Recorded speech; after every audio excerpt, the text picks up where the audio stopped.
ભાઈઓ, આજે આપણે ધોરણ 9 પ્રશ્ન બેંક 2 ઓગસ્ટ મહિનાની અંદર જે લેવાની છે ગુજરાતીની તેનું સંપૂર્ણ સોલ્યુશન કરીશું. ચાલો શરૂ કરીએ, નોટ વેસ્ટિંગ ટાઈમ. જોઈએ પ્રશ્ન નંબર 1, એના અંદર 9 માર્ક્સનો છે. નીચે આપેલ અ વિભાગને બ વિભાગ સાથે યોગ્ય રીતે જોડો. મિત્રો, ગયા વર્ષનું પેપર છે જે ઓગસ્ટ મહિનાની અંદર લેવાયું હતું, તો એમ ના કહેતા કે આના અંદરથી બેઠું આ જ પેપર પૂછાશે. ના, આના અંદરથી મોસ્ટ ઓફ બધા પ્રશ્નો આના અંદરથી જ લેવામાં આવશે. ઓકે, કારણ કે જે ગયા વર્ષે બોર્ડે પેપર બનાવ્યું હતું એના જેવું જ આવી શકે છે, કારણ કે બોર્ડના પાસે એટલો બધો ટાઈમ નહીં હતો કે જે દર વર્ષે નવું બનાવી શકે.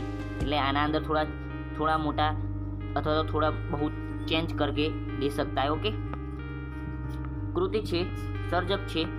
જોઈએ પ્રસે સાંભળ્યો બોલ્યો પ્રેમાનંદ, ગોપાળ બાપા, મનુભાઈ પંચોળી, ગુર્જરીના ગૃહકુંજે. જવાબ આવશે સુંદરમ. જોઈએ તો કૃતિ તો નવલિકા, ગુર્જરીના ગૃહકુંજે ગીત કાવ્ય, ગોપાળ બાપા નવલકથાખંડ. આગળ જોઈએ ગોપાળ બાપા તો ઝેર તો પીધા છે જાણી જાણી. પછી ચામડીઓ બોલ્યા સુદામા ચરિત્રના અંદરથી લેવામાં આવ્યું છે. ગુરુજનના ગૃહકુંજ તો વસુધાની અંદરથી લેવામાં આવ્યું છે. મળી જતા તો ત્રણેય ભાત, ધોરી માર્ગ તો મુખ્ય રસ્તો, નદીના નાયા અને કુદરત પાળેતરમાં આલોટ્યા. આગળ જોઈએ નીચેના પ્રશ્ન 1-2 વાક્યોની અંદર જવાબ લખવાના છે. ગમે તે 6 તમારા શિક્ષક તમને પૂછશે. સંદીપની ઋષિને પોતાના શિષ્ય પરત્વે ખૂબ જ સ્નેહ હતો તેવું તમે શાના આધારે કહી શકો? તો કૃષ્ણ અને સુદામાને જે લેવા ગયા હતા એટલા માટે, જે વરસાદ વરસતો હતો ત્યારે લેવા ગયા, એ કારણથી આપણે કહી શકીએ કે એમના શિષ્યો પ્રત્યે ખૂબ જ સ્નેહ હશે. શ્રી કૃષ્ણ કોની પાસે વિદ્યા શીખતા? તો સાંદીપની ઋષિ પાસે. પ્રેમાનંદને કેવા કવિ તરીકે ઓળખી શકાય? પ્રેમાનંદ રહ્યા એમને શિરોમણી કવિ તરીકે ઓળખી શકાય. પછી સામળીઓ પચે લખ્યું હોય એ પછી સામળીઓ બોલ્યા કડવું કયા રાગમાં છે? તો રામઘરી રાગની અંદર છે. કૃષ્ણ સુદામા અને ત્રીજા કયા ભાઈ સાથે જમતા? તો બલરામ. મહારાજ સયાજી રાવમાં કઈ શક્તિ હતી? તો માણસ પારખવાની. ગોપાળ દાસે શું બંધાવ્યું હતું? તો ધર્મશાળા. મિત્રો, એ માણસ પારખવાની શક્તિ હતી ને એની જગ્યાએ એક વિદ્યાર્થી કંઈક અલગ જ લખ્યું હતું કે જાદુ તોનાની શક્તિ હતી, માણસોને ગાયબ કરવાની. પારખવાની તો નહીં, પણ એક લખ્યું તો એક વિદ્યાર્થી, મને યાદ નથી. કોતરમાંથી કઈ નદી વહે છે? તો સિંગોડા. ગોપાળ બાપાએ શું બંધાવ્યું? ધર્મશાળા. મહારાજને કોણે ફળ ભેટ ધર્યા? તો ખેડૂ માણસી. મનુભાઈ પંચોળીનું ઉપનામ દર્શક. ગુરુજીના ગૃહકાંજ કાવ્યનો મુખ્ય ભાવ કયો? જન્મભૂમિ પ્રત્યેનો અપાર પ્રેમ. કઈ કવિ આખી દુનિયા ભમ્યા પણ કોને ભૂલ્યા નહીં? તો ગુજરાતની ભૂમિને. ઓકે, જનની અને જન્મભૂમિ કોનાથી ચડ્યા હતી? તો સ્વર્ગથી. કવિ સુંદરમનું પૂરું નામ? તો ત્રિભુવનદાસ પુરુષોત્તમ લુહાર. કવિ સુંદરે વિના યોગના સાધક તરીકે કયા જીવન વિતાવ્યો? તો શ્રી અરવિંદ આશ્રમ પોંડુચેરીની અંદર આવેલો છે. તો પાંડુ તને ચીરી નાખું. પ્રશ્ન નંબર 2 જોઈ લઈએ. એ 9 માર્ક્સનો છે. નીચે આપેલ પ્રશ્ન 2-3 વાક્યની અંદર ઉત્તર લખવાના. ગમે તે 3 ગુણના છે. ગમે તે એક તમારા શિક્ષક તમને પૂછશે. સાંદીપની ઋષિની ચિંતા તમારા શબ્દોમાં વ્યક્ત કરવાની છે. તો તમારી રીતે સાંદીપનીને જે ચિંતા થતી હોય, તમને લાગ્યું કે સાંદીપનીને આવું થશે, તો તમારી રીતે તમે લખી શકો છો. ઓકે, શ્રી કૃષ્ણ અને બલરામજી વચ્ચે કઈ સ્પર્ધા થઈ હતી? મિત્રો, યાદ રાખજો બલરામજી જ આવશે તમારે, પરંતુ સુદામા વચ્ચે સ્પર્ધા થઈ હતી એવું અંદર આપણે કહી શકીએ. પરંતુ અહીંયા તમારે જ્યારે પણ પ્રશ્ન પૂછાશે ત્યારે બલરામજી વચ્ચે જ આવશે. ઓકે, તો ધ્યાન રાખજો. પછી એમ ના કહેતા સુદામા વચ્ચે હતું, બલરામજી તો હતા જ નહીં. ઓકે, તો કઈ સ્પર્ધા થઈ હતી? તો કોણ સૌથી મોટું લાકડું ફાડે છે અને સૌથી પહેલા ફાડે છે. ઓકે, મહારાજને મળનાર કોણ હતો? કે જમીનની ખટવટ કોના માટે કરતો હતો? મહારાજને મળનાર એક ખેડૂ માણસ હતો, વણિક વાણિયો. ઓકે, તે જમીનની ખટપટ પોતાના ભાઈબંધ એટલે કે પોતાના મિત્રના છોકરાઓ માટે કરતો હતો. ભગતે શરીરે પડતા ગીંગોળાને કેમ ઉખાડી ન દીધો? શરીરે પડેલા ગીંગોળાને ભગતે ઉખાડવા ન દીધો, કારણ કે એમને એવું કહ્યું કે જો આને પણ 2-3 દાડાથી ખાજ એટલે કે ખોરાક લેવા માટે બીજી કાંઈ જવું પડશે ને, એના કરતાં મારા પાસેથી લઈ જાઓ. કેવી રીતે? ગુર્જરીના ગૃહકુંજ કાવ્યના કવિનો વતન પ્રેમ વર્ણવવાનો છે તમારી રીતે. કવિએ વતનમાં જુદી જુદી ઋતુનો અનુભવ કેવી રીતે કર્યો છે? તો કુદરત પાનેતરામાં આળ્યા ત્યાં છે ને બરાશિયાળે સગડી તાપ્યા ને એવી રીતે. ઓકે, ગમે તે 6 ગુણના છે, સવિસ્તર ઉત્તર લખવાના છે. શ્રી કૃષ્ણ સુદામાનું વિદ્યાર્થી જીવન વિશે નોંધ લખવાની છે. શ્રી કૃષ્ણ અને સુદામાની અતૂટ મૈત્રીનું આલેખન કરવાનું છે. ઓકે, જે એમના વચ્ચે મિત્ર હતો એમને વિશે. સયાજીરાવ ગાયકવાડના વ્યક્તિત્વ વિશે 7-8 વાક્યમાં લખો. ગોપાળ બાપાનું પત્ર લખ્યું છે, પણ પાત્ર આલેખન. મિત્રો, આ શ્રેષ્ઠ તમારી જે કહીએ ને છેલ્લી પરીક્ષા હોય છે ને, વાર્ષિક પરીક્ષા સુધી આઈએમપી રહેશે. મોસ્ટ આઈએમપી પ્રશ્ન છે. ઓકે, મોસ્ટ આઈએમપી પ્રશ્ન છે મિત્રો. આ પૂછાય જ છે એવી. ઓકે, તમારા બાળપણનો અનુભવ તમારા શબ્દોમાં લખો. ગુજરાતીના ગુરુકુંજી કાવ્યનો ભાવાર્થ તમારા શબ્દોમાં લખો. ઓકે, પ્રશ્ન નંબર 3 જોઈએ. 3 માર્ક્સનો છે. નીચેનામાંથી વિશેષણ શોધી તેનો પ્રકાર લખો. 2 માર્ક્સ વિશેષણના અંદરથી મળશે તમને. ઓકે, સુખ દુઃખની કરતા વાત મને કેમ વિસરે રે? તો સુખ દુઃખ એ ભાવવાંચક વિશેષણ છે. ઓકે, બીજું એ વિશેષણ આવે. ઓકે, બીજું કયું વિશેષણ આવે? મને. ઓકે, મને પણ વિશેષણ થઈ શકે. ઓકે, એટલા માટે આગળ જોઈએ. પરંતુ આપણે સુખ દુઃખની જ વાત કરીએ એટલે એ જ રાખીએ. પાછલી રાતના જાગતા તને સાંભળે રે તો તને એટલે સર્વનામિક વિશેષણ.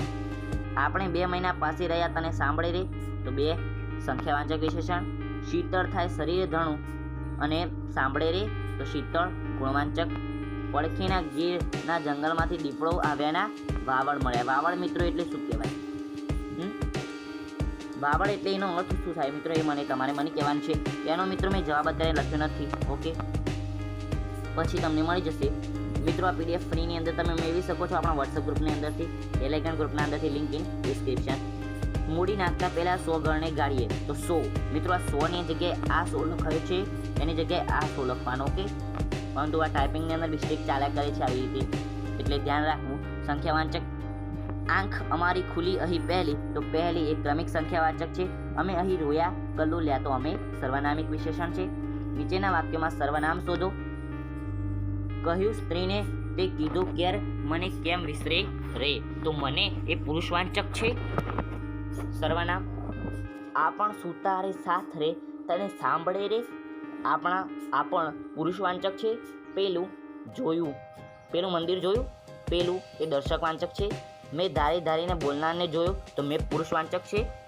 આગળ મેં મંદિર અપૂજ રહે છે, એ મંદિર અપૂજ રહે છે તો એ દર્શકવાચક છે. અમે ભમ્યા અહીંના ખેતરમાં તો અમે પુરુષવાચક છે. પ્રશ્ન નંબર 4 નીચેનું કાવ્ય વાંચી તેની આપેલ પ્રશ્ન જવાબ લખો.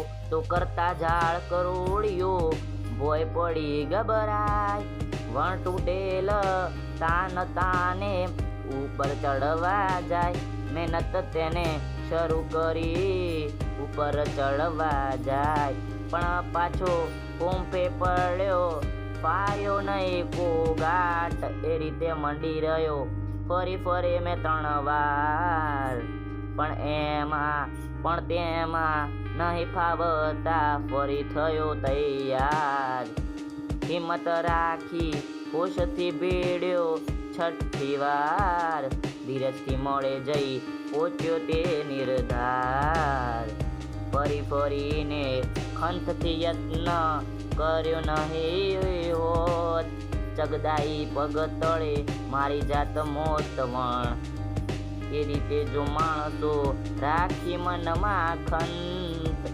આળસ તાજી મહેનત કરે પામે લાભ અનંત. કરોડિયો શા માટે ગભરાય છે? પડવાથી ગભરાય છે. ઓકે, ભૂઈ પરથી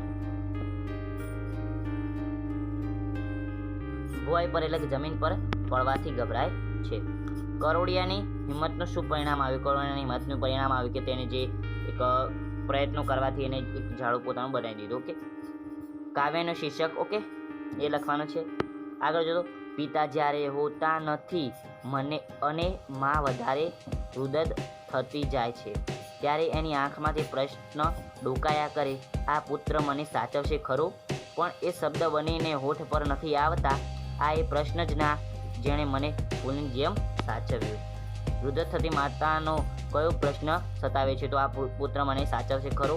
માએ દીકરાને કેવી રીતે સાચવ્યો? તો ફૂલની જેમ. કવિના માટે માતા બોલતી નથી પણ તેની મૂંઝવણ ક્યાં ડોકાયા કરે છે?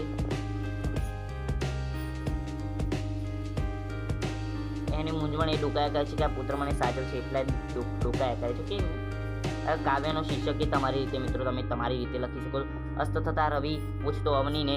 મિત્રો આ પણ મોસ્ટ આઈએમપી કહીએ કાંઈ આ કાવ્ય પંક્તિ જે તમારા પરીક્ષા કહીએ એની અંદરથી કાવ્ય પંક્તિ અથવા તો ફકરાની અંદરથી આવે છે પ્રશ્નો લખવાના. તો મિત્રો કાવ્ય પંક્તિ આવે તો મોસ્ટ આઈએમપી આ કાવ્ય પંક્તિ છે. ઓકે, અસ્ત થતા રવિ પૂછતો અવનીને સાર છે કોણ કર્તવ્ય મારા સાંભળી પ્રશ્નએ સ્તંભ ઉભા સૌ મો પડ્યા સર્વના કાળ સાવકાળા. તે સમય કોળિયું એક માય તણું ભીડને કોક ખૂણેથી બોલ્યું મામૂલી જેટલી મારી તેવળ પ્રભુ એટલું સોંપજે તો કરીશ હું. પૃથ્વીને કોણ પ્રશ્ન પૂછે છે તો સૂર્ય. કયો પ્રશ્ન સાંભળીને સર્વના મોં કાળા પડી ગયા તો સૂર્ય એવો પ્રશ્ન પૂછે છે કે મારા કર્તવ્ય કોણ સારશે, મારા અસ્ત થયા પછી કર્તવ્ય મારા કોણ સારશે. એ પ્રશ્ન થી બધાના મોં કાળા પડી ગયા. ભીડના કોક ખૂણેથી કોણ બોલ્યું તો એક કોળિયું બોલ્યું. ના આ કાવ્યને યોગ્ય શીર્ષક આપો. ઓકે, રવિન્દ્રનાથ ટાગોરનું મિત્રો કાવ્ય છે એટલા માટે તો આપણે કહી શકીએ કે મોસ્ટ આઈએમપી કાવ્ય છે. ઓકે, આના અંદરથી મોસ્ટ આઈએમપી બધું જ આ કાવ્ય રહ્યું અને એના પ્રશ્ન પણ બેઠા પૂછાઈ શકે છે. ઓકે, જે તમારું પેપર કહી શકાય વાર્ષિક પરીક્ષા અથવા તો જે પ્રથમ પરીક્ષા દ્વિતીય પરીક્ષા એની અંદર પૂછાઈ શકે છે એટલા માટે કહું છું મોસ્ટ આઈએમપી છે. તો મિત્રો ફરી મળીશું આવતા વિડીયોમાં. ત્યાં સુધી મોજ કરો. ચેનલને સબસ્ક્રાઈબ ના કરી હોય તો સબસ્ક્રાઈબ કરી દેજો. આવજો, Tata, good bye, take care, love you all. અને મિત્રો પીડીએફ મેળવવા માટે આપણા ટેલિગ્રામ ગ્રુપ અને વોટ્સઅપ ગ્રુપ બંને જગ્યાએ જોડાઈ જજો કારણ કે હું બંને જગ્યાએ એકી સાથે મૂકતો નથી. જો વોટ્સઅપ ગ્રુપના અંદર જાય તો પછી ટેલિગ્રામ ગ્રુપના અંદર ભૂલી જવાય છે અને ટેલિગ્રામ ગ્રુપના અંદર પીડીએફ મૂકો તો પછી વોટ્સઅપ ગ્રુપમાં ભૂલી જવાય છે. એટલા માટે બંને જગ્યાએ જોડાઈ રહું એવું સારું છે. એટલા માટે બંનેની લિંક નીચે ડિસ્ક્રિપ્શનના અંદર આપેલી છે.